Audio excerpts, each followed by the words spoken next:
बिस्मिल्लाहिर्रहमानिर्रहीम। आज का जो हमारा ये लेक्चर है ये लीनियर ट्रांसफॉर्मेशन पे है। ठीक है,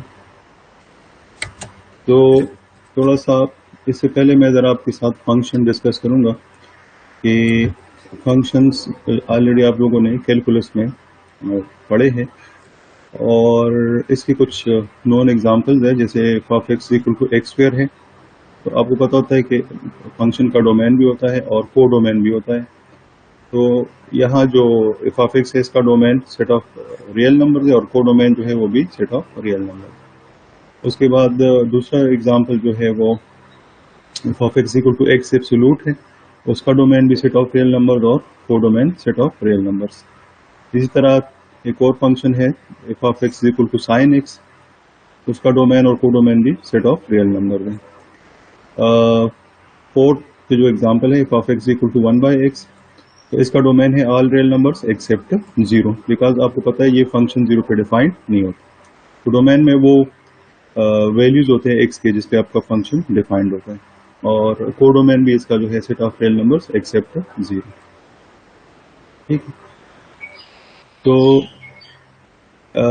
उसके बाद जो फिफ्थ एग्जांपल है f(x) = e⁴x, उसका domain set of real numbers है और को डोमेन भी सेट ऑफ रियल नंबर्स है। सिक्स एग्जांपल है f(x) = log(x) है, तो इसका डोमेन जो है पॉजिटिव रियल नंबर है और को डोमेन जो है वो ऑल रियल नंबर्स। तो these are some examples of function.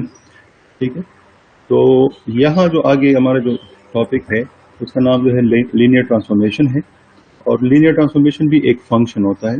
Definition में देखें कि if t from v to v is a function, if t from v to w is a function, ठीक है, यानी from a vector space v to a vector space w, then t is called a linear transformation from v to w if the following two properties hold for all vectors u and v in v for all scalars k.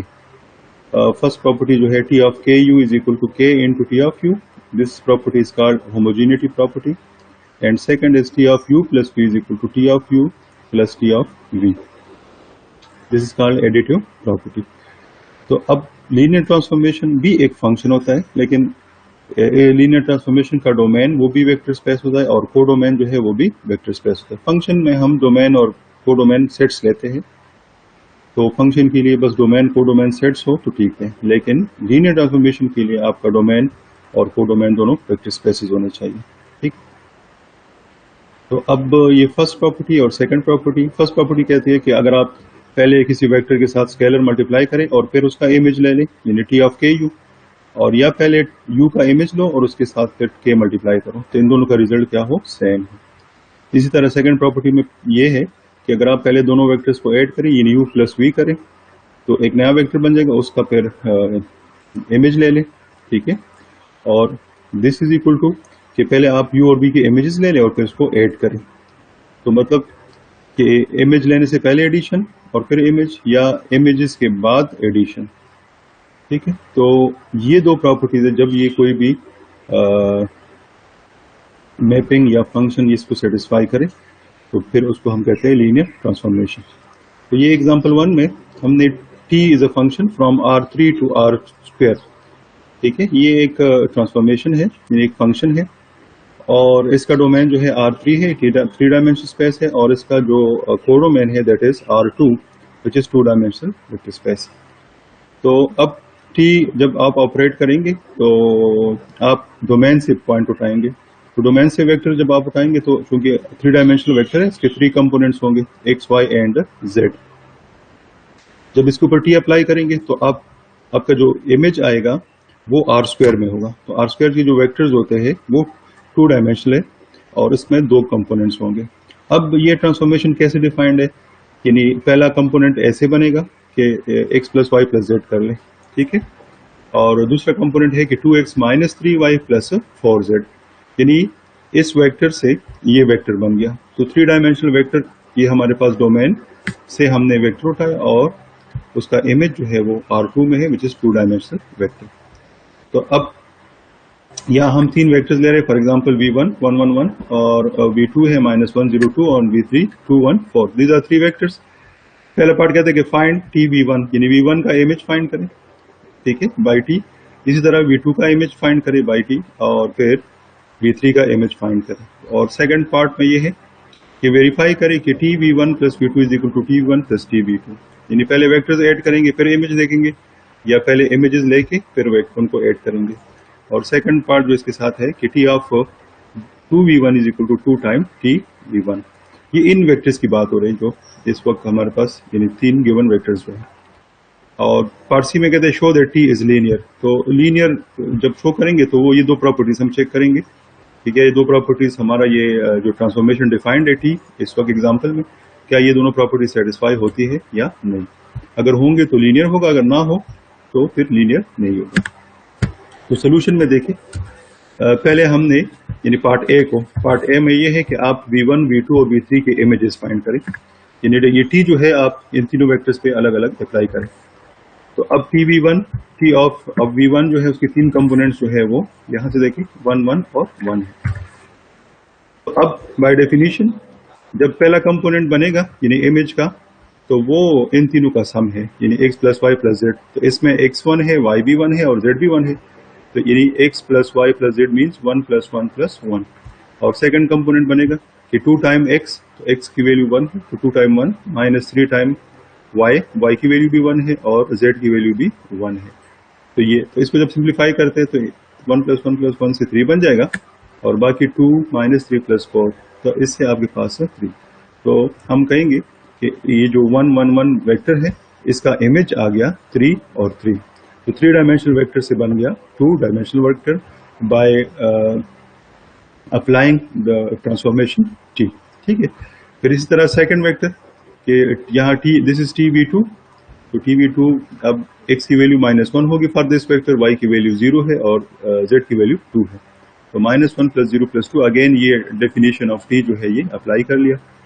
और फिर 2 into -1, 3 into 0 और 4 into 2, तो simplify किया तो इसका image आ गया 16, तो यानी V2 का जो इमेज है अंडर T दैट इज 16। इसी तरह V3 का जो हमारे पास इमेज है दैट बिकम्स 7 एंड 17। अच्छा, उसके बाद पार्ट बी में हमसे ये कहा था कि आप वेरीफाई करें कि V1 प्लस V2 का जो इमेज होगा, और या पहले इमेजेस और फिर उनका सम ये सेम आता है। तो अब देखिए, पहले हमने V1 प्लस V2 पहले कैलकुलेट किया, तो V1 है 1 1 1 और V2 है -1 0 2। उसके साथ ये पहले ये दोनों वेक्टर्स ऐड करेंगे तो कॉरेस्पॉन्डिंग कंपोनेंट्स ऐड हो गए, 1 -1 हो गया, फिर 1 प्लस 0 हो गया और फिर 1 प्लस 2 हो गया। तो यहाँ से इसका जो यानी V1 और V2 वेक्टर्स का जो सम है वो आ गया 0 1 3। इसके ऊपर हमने T अप्लाई की, T वही हमारे पास जो ट्रांसफॉर्मेशन गिवन है दिस वन। तो अब T के मुताबिक यानी T ऑफ 0 1 3 का मतलब है कि पहले तीनों को ऐड किया, जैसे x plus y plus z है, और फिर उसके बाद यानी 2 इंटू 0 माइनस 3 इंटू 1, यानी T का ये डेफिनेशन जो है हमने अप्लाई कर लिया। सिंप्लीफाई किया तो इससे आता है 4 9 वेक्टर, और हम TV1 और TV2 को अलग ऐड करें तो TV1 हमारे पास जो इमेज है वो 3 3 है, और TV2 जो है उसका इमेज जो है दैट इज 1 6। तो अब ये दोनों तो 3 3 प्लस 1 6, तो इनको जब हम ऐड करेंगे तो 3 प्लस 1 हो जाएगा, और फिर ये दूसरा 3 प्लस 6 हो जाएगा, तो द रिजल्ट इज 4 9। तो अब देखिए, ये वेक्टर और ये वेक्टर सेम है, इसका मतलब ये है कि T of V1 plus V2 is equal to TV1 और T प्लस TV2, ये हमारे पास इन दोनों का। तो ये फर्स्ट हमने चेक किया, और उसके बाद सेकंड में हम कहा है इस पार्ट बी का जो सेकंड पार्ट है ये है कि T2V1 is equal 2 into T1, यानी पहले V1 के साथ 2 मल्टीप्लाई करो फिर इमेज लो, या पहले V1 का इमेज ले लो और बाद में 2 मल्टीप्लाई करो। तो अब यहाँ पे हमने ये 2V1, तो V1 हमारे पास 1 1 1 है, इसके साथ 2 मल्टीप्लाई किया तो ये बन गया, इसके ऊपर T अप्लाई किया तो वही definition x plus y plus z यहाँ हो गया, 2x माइनस 3y और प्लस 4z यहाँ। तो सिंप्लीफाई किया तो इसका रिजल्ट आ गया 6 और 6। और यहाँ पे 2V1 मतलब पहले हम V1 का इमेज लेंगे और फिर उसके बाद 2 मल्टीप्लाई करेंगे, तो TV1 यानी V1 का इमेज जो है दैट इज ऑलरेडी हमने यहाँ कैलकुलेट किया हुआ है, विच इज 3 3। तो 3 3 2 into 3 3 which is equal to 6 6। तो यहाँ यानी ये जो T ऑफ 2V1 है इसका जो इमेज वेक्टर है 6 6 है, और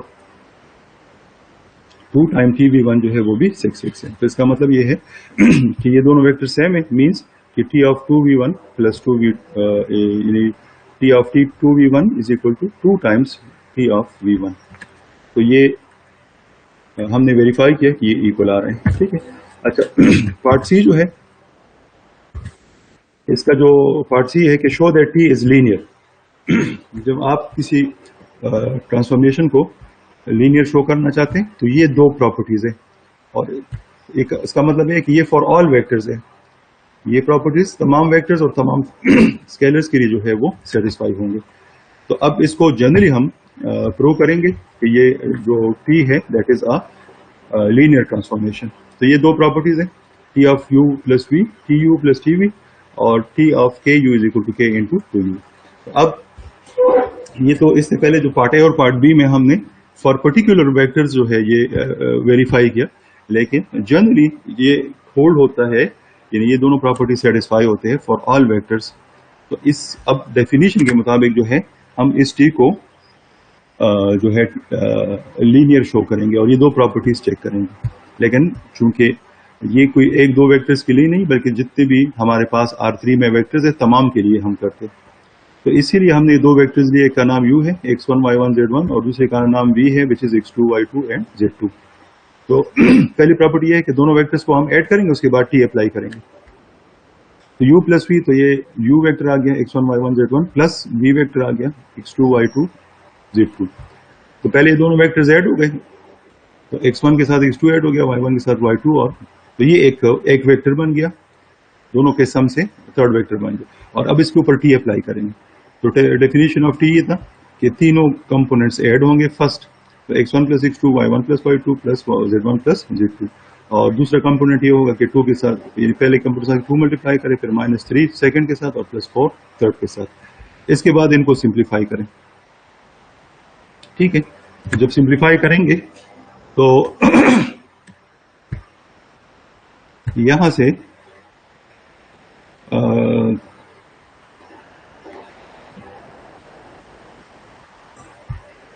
T of u plus v जो है ये बन गया,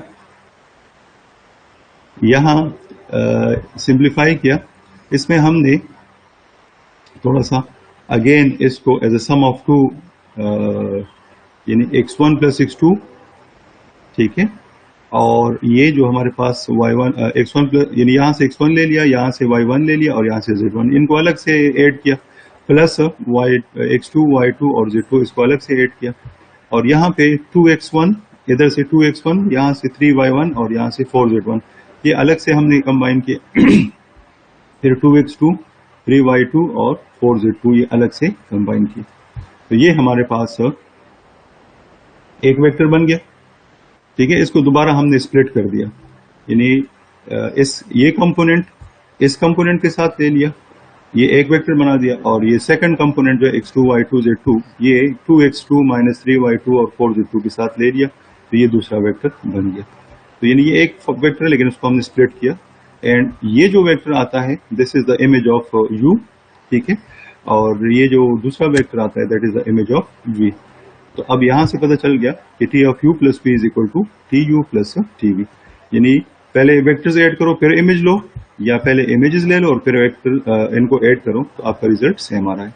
अच्छा, और सेकंड प्रॉपर्टी जो ये स्केलर मल्टीप्लिकेशन वाली जो सेकंड प्रॉपर्टी है कि T of K U is equal to T of K into U की हमने वेक्टर लगा लिया x1 y1 और z1, फिर k मल्टीप्लाई किया, स्केलर मल्टीप्लिकेशन जैसे हम वेक्टर स्पेस में कहते हैं। तो R3 में स्केलर मल्टीप्लिकेशन का मतलब है कि ये स्केलर तीनों कंपोनेंट के साथ मल्टीप्लाई हो जाएगा, तो kx1 ky1 और kz1।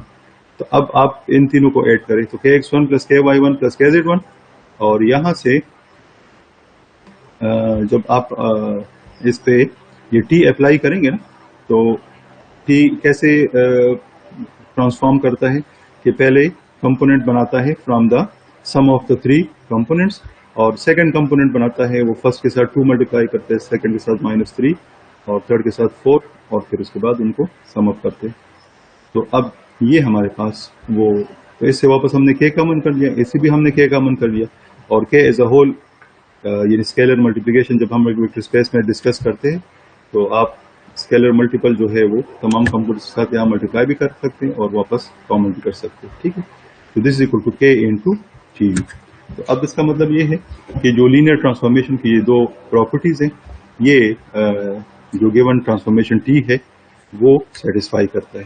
ठीक है, आपका ये ट्रांसफॉर्मेशन दिस वन, जिसमें आप यहाँ पे ये लिखें, तो T is defined by this. तो ये टी ट्रांसफॉर्मेशन जो है that is a linear transformation because it satisfies the homogeneity property and the additive property.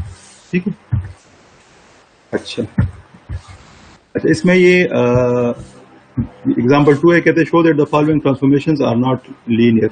ये लीनियर नहीं है, तो ये क्यों लीनियर नहीं है? इसका मतलब ये होगा कि यहाँ जो लीनियर के दो प्रॉपर्टीज है, वो एडिटिविटी वाली और स्केलर मल्टीप्लिकेशन वाली, उसमें से या एक फेल होती है या दोनों फेल होती है।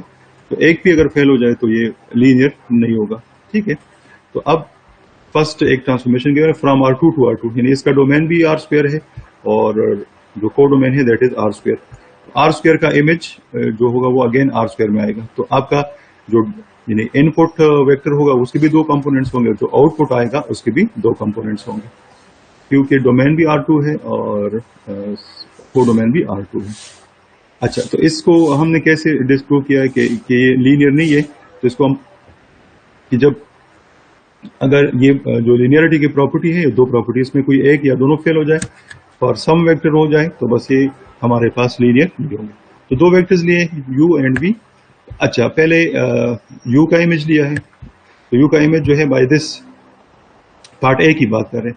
तो पार्ट ए कैसे ट्रांसफॉर्म करते हैं कि पहले x और y का प्रोडक्ट होता है और साथ में सेकंड x आ जाता है, यानी पहला कंपोनेंट इन दोनों के मल्टीप्लिकेशन से बनता है और सेकंड कंपोनेंट जो है हम x ले लेते हैं, which is first component over in the domain. ठीक है, तो अब यहाँ पे पहले दोनों का प्रोडक्ट होगा 1 into 1 और फिर ये जो x है 1 किया जाए तो 1 1, और वीक वेक्टर का जो है v वेक्टर हमने लिया हुआ है 2 4।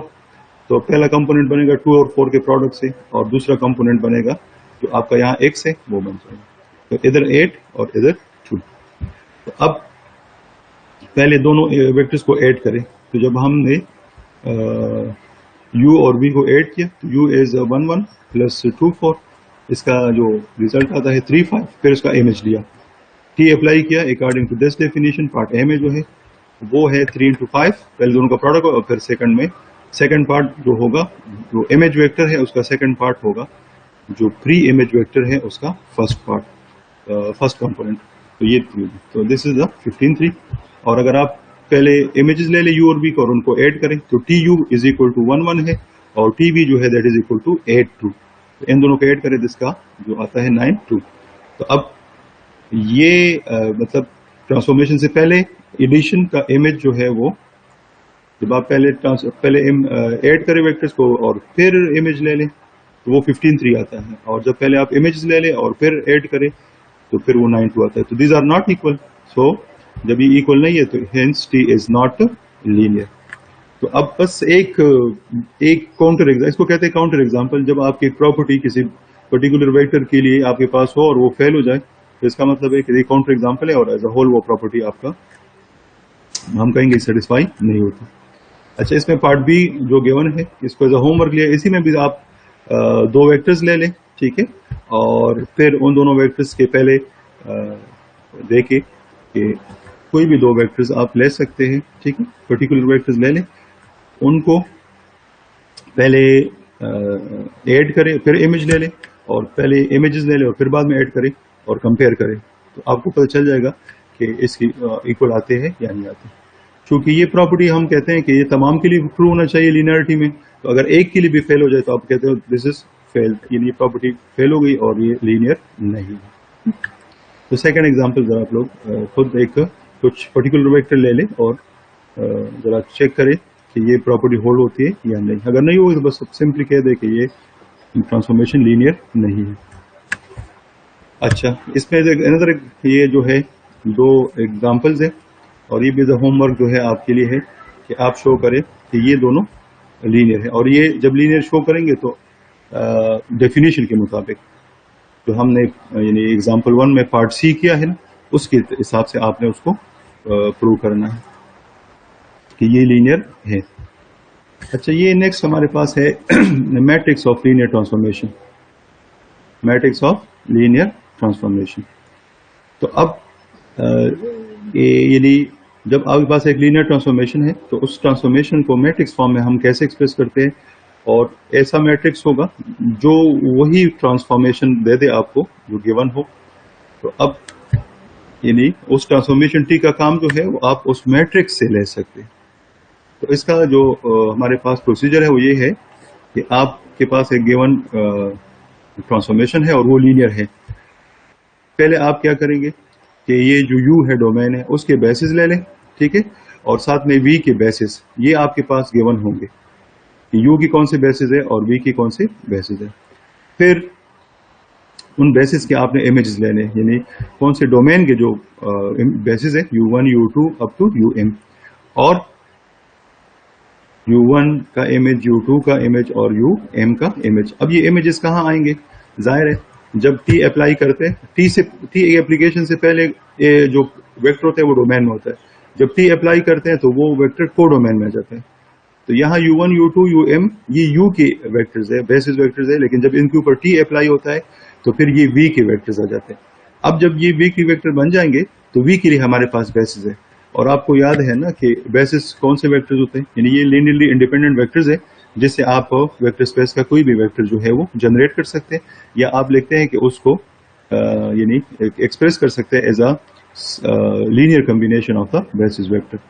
तो यहाँ जो प्रोसीजर है कि हमने tu1 का मतलब है कि इस इमेज वेक्टर को हमने as a linear combination of the basis vectors of v लिखा है, क्योंकि ये जो इमेजेस है ना ये v में है और इनको हम जनरेट करेंगे from the vectors v1 v2 up to vn which are the basis of the vector space v। तो इस तरह u1 को भी हमने एक्सप्रेस किया as a linear combination of the basis vectors ये जो tu1 है। फिर tu2 यानी ये जो इमेज है इसको भी एक्सप्रेस किया as a linear combination of the vectors v1 v2 up to vn, और फाइनली um का जो इमेज है यानी tum इसको भी एक्सप्रेस किया as a linear combination of the vectors v1 v2 up to vn। तो फिर इसको जब हम मैट्रिक्स फॉर्म में लिखते हैं तो मैट्रिक्स फॉर्म में यानी इस जो कोफिशिएंट्स हैं इस कॉम्बिनेशन में वेक्टर्स तो वही है v1 से vn तक, इन तमाम लीनियर कॉम्बिनेशन में वही वेक्टर्स यूज हो रहे हैं v1 अप टू vn, लेकिन इसमें स्केलर्स जो होंगे कोफिशिएंट्स वो डिफरेंट होते हैं, ठीक है। तो इसीलिए फर्स्ट जो वेक्टर है उसके अपने कोफिशिएंट्स होंगे, सेकंड वेक्टर की जो लीनियर कॉम्बिनेशन है उसमें अपने वेक्टर्स होंगे, स्केलर्स होंगे, और जो जितने भी हमारे पास ये लीनियर कॉम्बिनेशंस है हर कॉम्बिनेशन में अपने अपने कोफिशिएंट्स होंगे। उन कोफिशिएंट को जो आप मैट्रिक्स लगा ले, कैसे कि आपके पास ये जो फर्स्ट वेक्टर है ये लीनियर कॉम्बिनेशन है, इसमें जो कोफिशिएंट्स है alpha 1 1 alpha 1 2 up to alpha 1n, इसको फर्स्ट कॉलम बना दिया, यानी फर्स्ट वेक्टर के जो कोफिशिएंट्स है उसको फर्स्ट कॉलम, फिर सेकंड वेक्टर के जो कोफिशिएंट्स है उसको सेकंड कॉलम, फिर फाइनली mth वेक्टर के जो कोफिशिएंट्स है उसको mth कॉलम। तो ये कोफिशिएंट कॉलम में लिखने हैं, तो जो मैट्रिक्स बन जाएगा that is called the matrix of linear transformation T. तो बस अब किसी भी लीनियर ट्रांसफॉर्मेशन के जो मैट्रिक्स है वो हम कैसे फाइंड करेंगे कि जो बेसिस वेक्टर्स ऑफ u होंगे उनके इमेजेस ले लेंगे और उन इमेजेस वेक्टर्स को हम एक्सप्रेस कर लेंगे as a linear combination of the basis vectors of the जो कोडोमेन होगा, ठीक है। और फिर जो हमारे पास कोफिशिएंट्स आएंगे लीनियर कॉम्बिनेशन में उनको कॉलम बना लेंगे, फर्स्ट वेक्टर का फर्स्ट कॉलम, सेकंड वेक्टर का second column up to mth vector का mth कॉलम, और एज अ रिजल्ट एक मैट्रिक्स बन जाएगा। That matrix is called matrix of linear transformation. तो इस पे देखिए हमारे पास ये एग्जांपल है कि एक लीनियर ट्रांसफॉर्मेशन गिवन है फ्रॉम R2 टू R3, यानी हमारे पास जो डोमेन है वो 2 डायमेंशनल वेक्टर स्पेस है और जो कोडोमेन है that is a 3 dimensional vector space. तो डोमेन 2 डायमेंशनल तो हमारे पास 2 कंपोनेंट्स होंगे, लेकिन इमेज का जो वेक्टर बनेगा तो वो उसमें 3 कंपोनेंट्स होंगे, और इन 3 कंपोनेंट्स में वही जो बनाते हैं हम तो इस एक्स वाई से की कॉम्बिनेशन से यानी इनके हेल्प से बनाते हैं, ठीक है। तो अब कहते हैं अगर हम ये ट्रांसफॉर्मेशन ले ले तो इसका मैट्रिक्स ये बनता है, this is the matrix of this transformation, और with respect to the standard basis of R2 and R3। यहाँ जो बेसिस वेक्टर्स है हम R2 के लिए भी स्टैंडर्ड बेसिस लेते हैं और R3 के लिए भी स्टैंडर्ड बेसिस लेते हैं। तो अगर आपको याद हो हमने क्लास में डिस्कस किया था कि स्टैंडर्ड बेसिस में एक कंपोनेंट कौन होते हैं और बाकी सारे जीरो होते हैं, ठीक है। तो अब R2 के जो बेसिस वेक्टर्स है वो स्टैंडर्ड बेसिस में दो वेक्टर्स आएंगे, एक का नाम हमने u1 रखा है 1 0 और दूसरे का नाम हमने u2 रखा है दैट इज 0 1। ये R2 की बेसिस है, ये डोमेन की बेसिस वेक्टर्स है और ये स्टैंडर्ड बेसिस है। ठीक है, तो अब TU1 हमने U1 का इमेज लिया और U1 जो है 1 0 है और ये ट्रांसफॉर्मेशन अप्लाई की। इसमें क्या करते हैं कि जो x है उसके साथ 2 मल्टीप्लाई किया, जो y है उसके साथ 3 मल्टीप्लाई किया और फिर सब्ट्रैक्ट किया। तो यानी यहाँ पे 2 इंटू 1 हो जाएगा और -3 इंटू 0, तो इससे बन जाएगा 2। फिर इस तरह सेकंड कंपोनेंट के फर्स्ट के साथ 3 मल्टीप्लाई करो और सेकंड को माइनस करो, तो मतलब ये होगा कि 3 इंटू 1 माइनस 0, तो 3 बन जाएगा। और थर्ड में जो है दोनों को ऐड करना है, तो x प्लस वाई होगा, तो यानी यहाँ पे x 1 है और y जो है वो 0 है, तो 1 प्लस 0 इज इक्वल टू 1। इस तरह U2 का इमेज है तो 0 1 है, तो अब आप बस यहाँ पे x की जगह 0 लगा ले, y की जगह 1 लगा ले और इस को सिंप्लीफाई करें तो आपके पास ये वेक्टर बनते हैं -3 -1 और 1। अच्छा, अब ये जो हमारे पास TU1 है, इस वेक्टर को हम एक्सप्रेस करते हैं as linear combination of the basis vector of R3। जो हमारे पास इमेज स्पेस है वो है R3। तो R3 के जो बेसिस वेक्टर्स है आपको और स्टैंडर्ड बेसिस, तो उसमें एक कंपोनेंट 1 होगा और बाकी दो 0 होंगे, यानी 1 0 0 0 1 0 and 0 0 1। These are the standard basis vector of R3। तो यहाँ पे TU2 is equal to -3v1 और प्लस -1v2 और प्लस 1v3। यानी आप जो फर्स्ट वेक्टर है उसको आपने कैसे एक्सप्रेस किया है कि 2 3 1 वेक्टर जो इमेज है U1 का वो 2 3 1 है, और 2 3 1 को आपने पहले स्प्लिट किया 2 0 0 0 3 0 और 0 0 1, और फिर इसमें से 2 कॉमन किया तो 2 1 0 0, 3 कॉमन किया 3 0 1 0 और 1 0 0, तो ये बन जाता है 2v1 प्लस 3v2 और प्लस v3। यानी ये वेक्टर v1 है, ये वेक्टर v2 है और ये वेक्टर v3। तो आप TU1 is equal to 2v1 plus 3v2 plus v3। अच्छा, और इसमें ये जो v1 v2 v3 है, these are the standard basis of R3। ठीक है, तो इसी तरह आप TU2 जो है इसका जो इमेज वेक्टर है वो ये -3 -1 1 है, तो -3 -1 1 को आप लिख सकते हैं -3v1 -v2 और प्लस 1v3। तो अब फर्स्ट लीनियर कॉम्बिनेशन के जो कोफिशिएंट्स है वो है 2 3 और 1, उसका फर्स्ट कॉलम बना दिया 2 3 और 1, और सेकंड के जो कोफिशिएंट्स है -3 -1 और 1, उसका सेकंड कॉलम बना दिया -3 -1 1।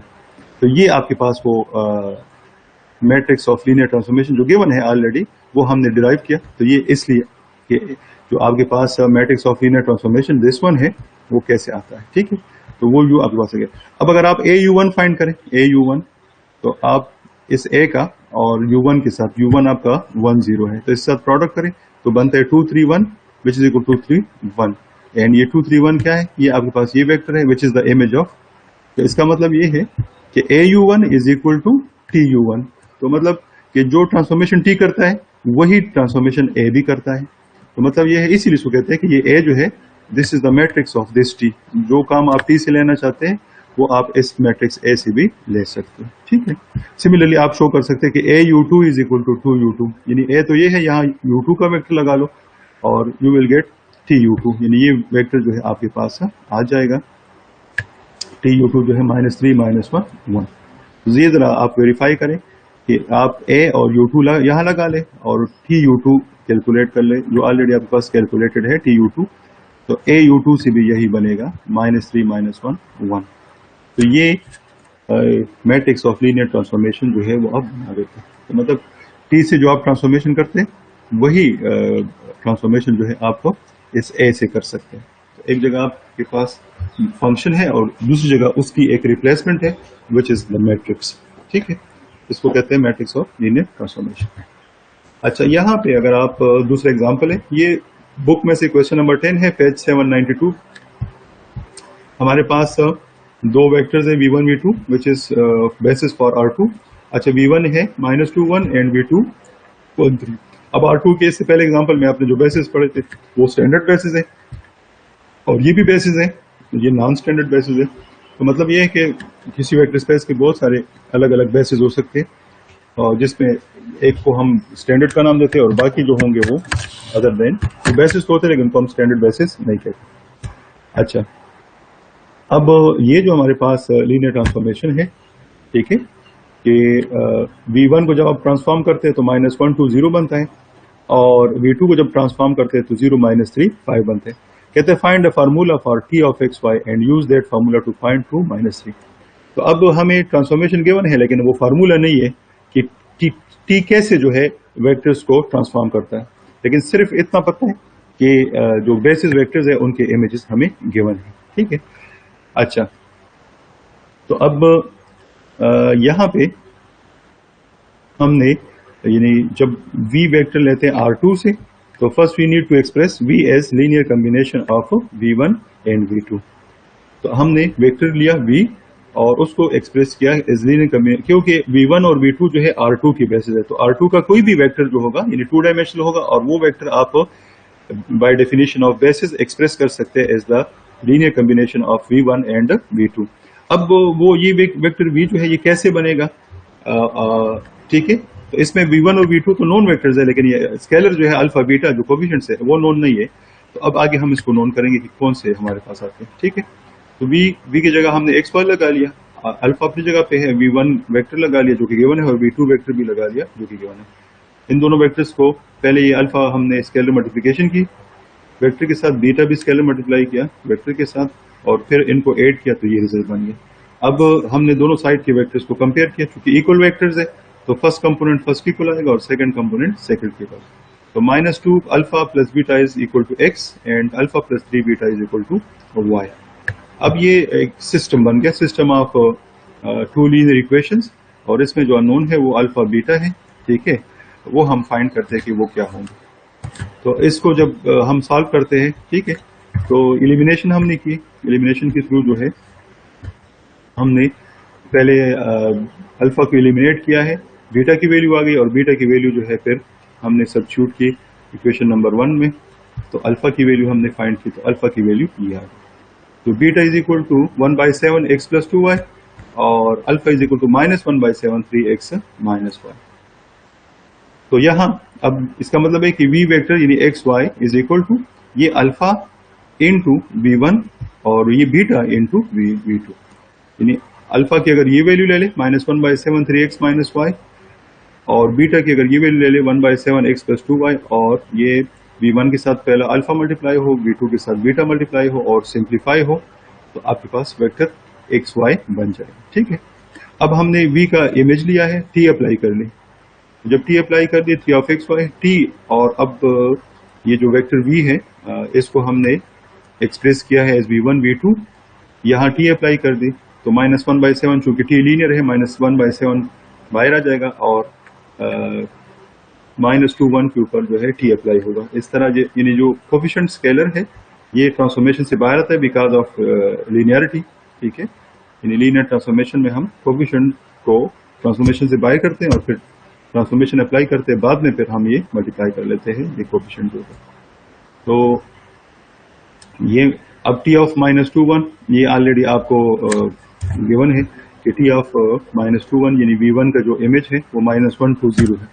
तो यहाँ v1 का जो इमेज है वो -1 2 0 है, और ये v2 का जो इमेज है 0 -3 और 5 है, ठीक है। तो बस अब इसको सिंप्लीफाई किया दोनों वेक्टर्स को, यानी पहले स्केलर मल्टीप्लाई किए और उसके बाद उनको ऐड कर दिया, तो सिंप्लीफिकेशन के बाद जो है हमारे पास ये बन गया, और finally t of x y is equal to this one. तो ये आपके पास वो फार्मूला आ गया, यानी जो t है, जैसे एग्जांपल 1 में हमारे पास t नोन था कि क्या t है, यानी इसमें अगर आप देखें इसमें t ऑफ एक्स वाई के t कैसे ट्रांसफॉर्म करता है, तो ये डेफिनेशन ये फार्मूला था, और ये सेकंड एग्जांपल में यही फार्मूला हमने फाइंड करना था कि ये t कैसे ट्रांसफॉर्म करेगा। तो अब t का एक्स वाई को ऐसे ट्रांसफॉर्म करेगा, 3x माइनस वाई बाई 7 ये फर्स्ट कंपोनेंट बनाएगा, -9x minus 4y by 7 second component बनाएगा, और 5x प्लस 10y बाई 7 इसको थर्ड कंपोनेंट बनाएगा। अब आपको क्वेश्चन में गिवन था कि पहले फार्मूला फाइंड करें और फिर इस वेक्टर का इमेज फाइंड करें, 2 और -3 को ट्रांसफॉर्म करो बाई t। तो जब तक हमारे पास फार्मूला नहीं था तब तक हम इसको ट्रांसफॉर्म नहीं कर सकते थे। अब फार्मूला आ गया, ठीक है, तो x की जगह 2 लगा लो इस फार्मूले में, x की जगह 2 और y की जगह -3 और फिर ट्रांसफॉर्म कर लो, ठीक है। तो ये हो जाएगा यानी 3 इंटू 2 -3 और डिवाइड बाई 7। तो बस ये आपके पास यानी x की जगह 2 एंड y की जगह -3 लगा लें इस पूरे फार्मूले में, तो आपके पास ये वेक्टर। तो 2 और -3 का इमेज जो है 9/7 -6/7 और -20/7, ठीक है। इसी एक्सरसाइज में क्वेश्चन नंबर 12 है, वो आपको जरा होमवर्क दिया है, इसी तरह का मतलब प्रोसीजर है, इसी से आप यानी यही मेथड अप्लाई करेंगे और वो क्वेश्चन नंबर 12 जो है वो आप सॉल्व कर लेंगे, ठीक है। अच्छा, ये अगेन एक और एग्जांपल है जिसमें हमने यानी मैट्रिक्स फाइंड करना है लीनियर ट्रांसफॉर्मेशन का। लीनियर ट्रांसफॉर्मेशन हमें गिवन है फ्रॉम R3 टू R3, तो डोमेन भी R3 है, 3 डायमेंशनल वेक्टर होगा डोमेन का, और जो इमेज आएगा यानी वो भी 3 डायमेंशनल वेक्टर आएगा। और हमने ये जो मैट्रिक्स बनाना है, जाहिर है जब हम ने matrix of linear transformation discuss किया तो उसमें हमने कहा कि डोमेन की बेसिस हम कौन सी यूज करेंगे और को डोमेन की बेसिस हम कौन सी यूज करते हैं। तो अब वही दोबारा जो है कि पहले डोमेन वेक्टर्स है हमारे पास, कहते हैं यही आपके बेसिस है। तो यहाँ पे डोमेन के बेसिस जो है पहला वेक्टर 0 1 2 है, दूसरा 1 1 1 है और तीसरा 1 0 2 है। तो एक को हमने U1 का नाम दिया, दूसरे को हमने U2 का नाम दिया और तीसरे को हमने U3 का। क्योंकि डोमेन के लिए भी यही बेसिस यूज करने और कोडोमेन के लिए भी यही करने, इसीलिए डोमेन के जो बेसिस होते हैं उनके नाम हम U1 U2 U3 रखते हैं और कोडोमेन के जो बेसिस होते हैं उनके नाम हम V1 V2 और V3 रखते हैं। तो अब चूंकि सेम बेसिस हम डोमेन के लिए भी यूज कर रहे हैं और को के लिए भी, तो इट मीन्स दैट कि ये एक इसी वेक्टर में आप एक को U1 का नाम दे दे, दूसरे को V2 का नाम दे दे और तीसरे को V3 का नाम दे दे। तो जब हमने U1 पे ये ट्रांसफॉर्मेशन अप्लाई किया, ठीक है, तो जब U1 पे हमने ये ट्रांसफॉर्मेशन अप्लाई किया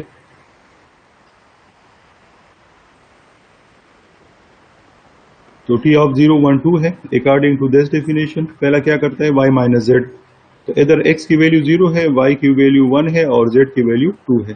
तो ये y minus Z mean 1 minus 2 हो गया, और दूसरे में x माइनस जेड और x माइनस जेड यानी फर्स्ट और थर्ड कंपोनेंट का डिफरेंस, तो 0 माइनस 2 और 0 माइनस 2, रिजल्ट आता है -1 -2 एंड -2।